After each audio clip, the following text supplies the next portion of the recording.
Welcome to Unfiltered Under 30, the podcast where the next generation of marketing leaders are grabbing the mic and reacting to what's actually happening in this industry. I'm your host, Claire Middleton, and this is a show built on one belief. Sometimes the 25-year-old in the room sees what the 25-year veteran can't. Each episode, we're pulling emerging voices into real conversations about where marketing is headed, how AI is changing the game, and what it actually looks like to build a career as an ambitious 20-something. Let's get into it.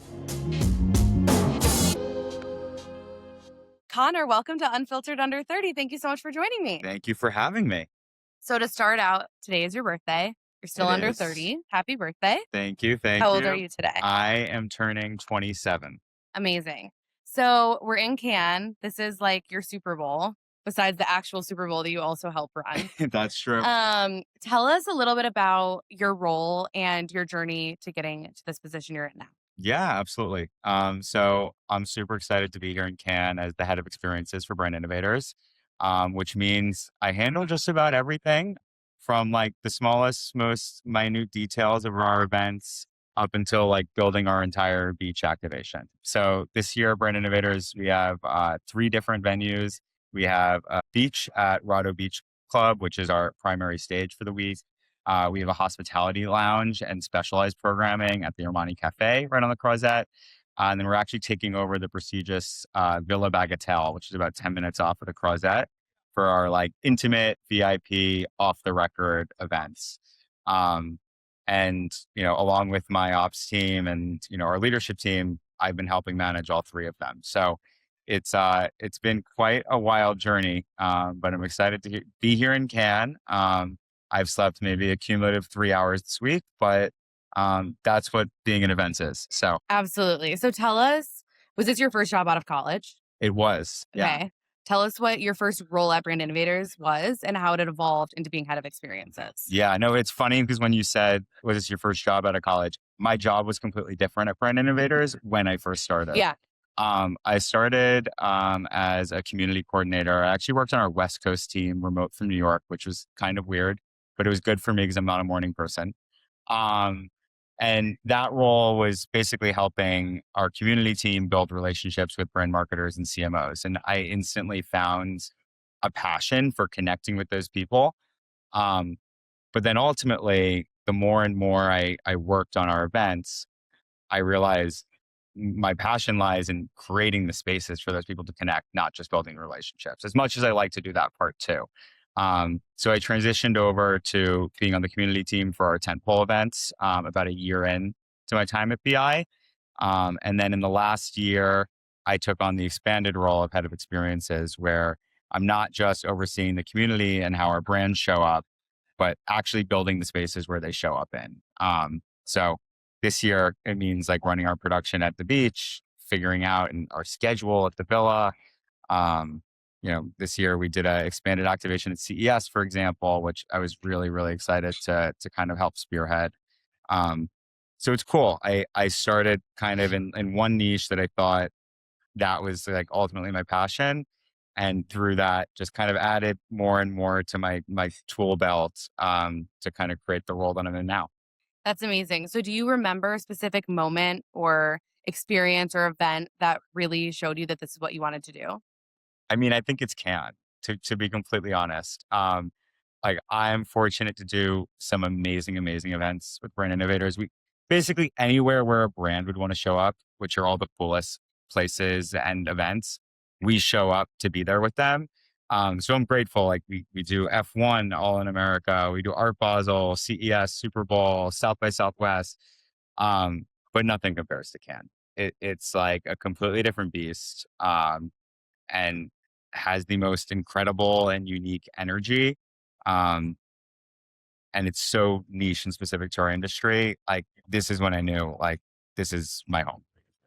Do you feel like when you originally took on this expanded role that you were completely, ready? Or did you feel like was this a major change, this new role that you took on? No, I kind of like grew into it. Like it started off with like transitioning from our regional events to our tentpole events.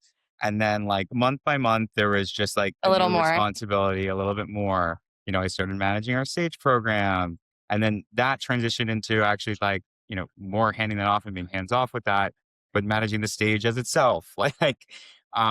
Over time, I've kind of like built a unique set of skills and responsibilities that ultimately became this role. It honestly felt supernatural. That's amazing. So we are obviously experiencing so much talk around AI. We're all leveraging it. Our Yeah. generation, I think, is, early adapters. And I think that we all have this major desire for in-person events. It's kind of all I see online Yeah. is summer of outside, no phone fall. Like Yeah. everyone is trying to be off their phones and in person. So how do you think that your team and what you're doing at Brand Innovators is, you're kind of on the forefront of so many of these in-person experiences while all this stuff with AI is Yeah. happening. Tell us a little bit more about that.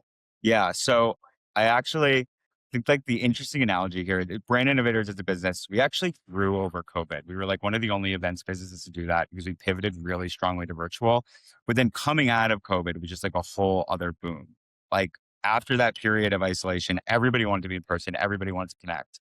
I think we're kind of seeing a similar thing with AI, which is like in the age of AI where we can make images that look completely real and videos make look completely real, like the importance of tangible and in person just like keeps skyrocketing. Like there is more and more like people are just craving something that is real. And that's not to say that AI isn't going to be like this groundbreaking tool. I use it every day. I use it to plan my in-person experiences. Um, but it just underscores how important it is to like get face to face, interact in person, especially in the like events and conferences business. Like there's something so golden about us having 600 people on our beach just connecting that you never get on a webinar or some sort of online medium. And then on the brand side, I'll say, again, similarly, I this generation of consumers, their bar for trust is getting higher and higher as, AI and all these technologies, change the way we interact. Um, and an in-person event or experience for brands brings them so much closer to a consumer than, a billboard or an online ad could. Absolutely. So tell us about what you're hearing from marketers at these events. Yeah. I mean, marketers, one, love Can, and two, I think love Brand Innovators. Again, similarly, there's just something so powerful about connecting in person, especially as technology is advancing. Like, I plan this entire event over Zoom, which, that's just what we do now. Um, and then I get on site and it's like, the, 30 production people I've been working with and the countless partners, like, there's something so magical about that first time we like shake each other's hands or hug each other and meet each other in person. And I think our community feels the same way. Um, it's rare for marketers to have a forum to connect with other marketers. That's, in my opinion, like completely safe and off the record. And that's what Brand Innovators provides. And it kind of creates a homecoming like environment for all these folks. I love that. So the more the AI becomes part of our daily lives, you're talking about using it every day, and I'm the same way. Yeah. Do you think that the live experience in general, so not even just the events that you're putting on, but just being together in person, do you think that that is even more valuable today? Oh, absolutely. I like, and what we see it, you know, not to only bring it back to the Brand Innovators events, but we see it like every time we gather. Like, again, there's just something so magical about in person that will never be replaced by Zoom. And I planned this whole event on Zoom, but the second you get on site, there's something that's unlocked that's so unique. Absolutely. So how are you using AI to enhance your live experiences? Yeah, and this is something I started really tinkering with, mostly out of necessity.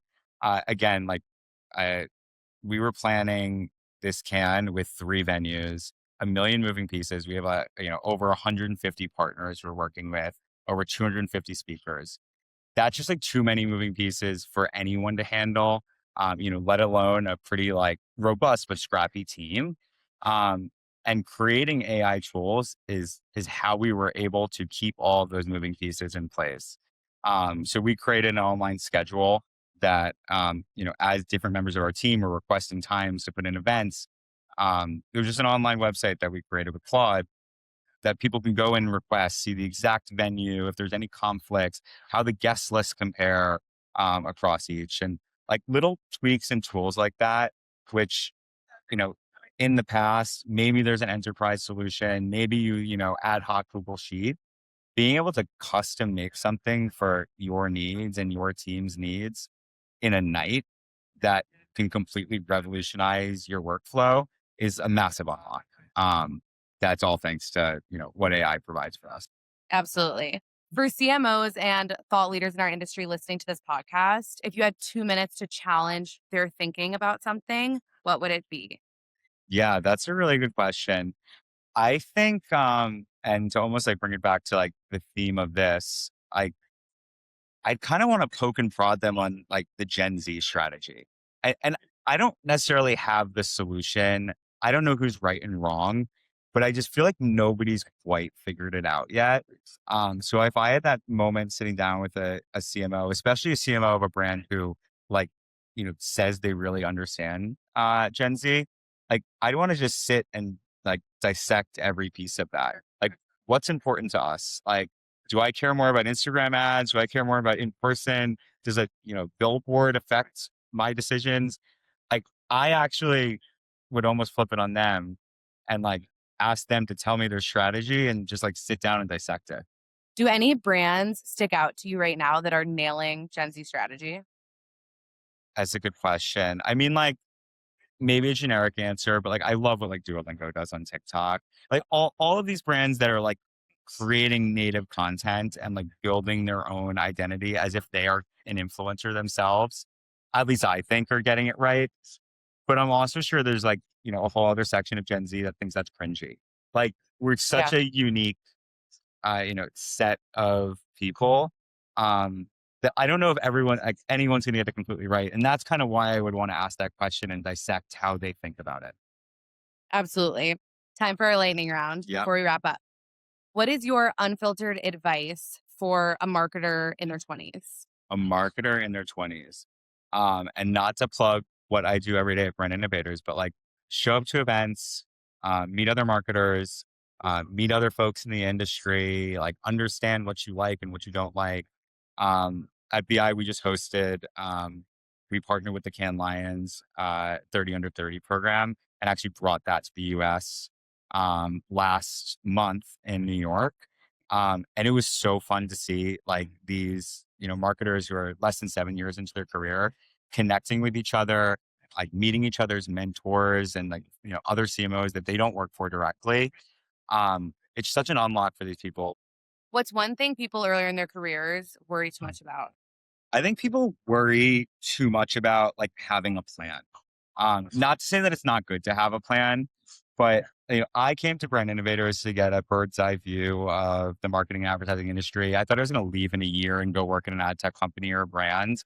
And then I completely pivoted, changed my role in the company and like committed to a career in actual events and conferences. Like, and if I was so locked in on the specific plan that I thought I had, I would have never left myself that room to pivot.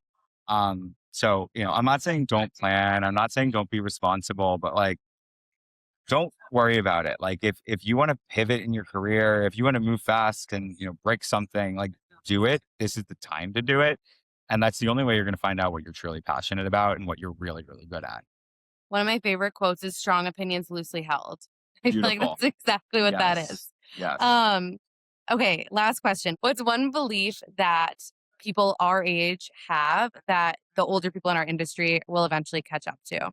Yeah, and I think I hit on this a little before where it's like we just care a lot about authenticity, which is why, in-person events resonate with us. Um, but like continuing on that thread, I think it's also why creators resonate with us. I think it's also why, brands having a real identity on social platforms resonate with us. Like we want to have a direct connection with the products we're purchasing and the brands we engage with. And that could be, showing up in person tangibly. That can be interacting with a creator that really, authentically loves and, is a proponent of the brand. Um, but I don't think everybody's caught up to that yet. I think there's inklings of it, and a lot of brands are doing it right. And a lot of the CMOs I talk to, like innately get that. But I don't think the whole industry is there yet. I think there's still a little bit of apprehension, especially on the creator part, like if this, fad will last. Connor, thank you so much for being unfiltered. Of course. I'm so happy I was able to do this. Amazing.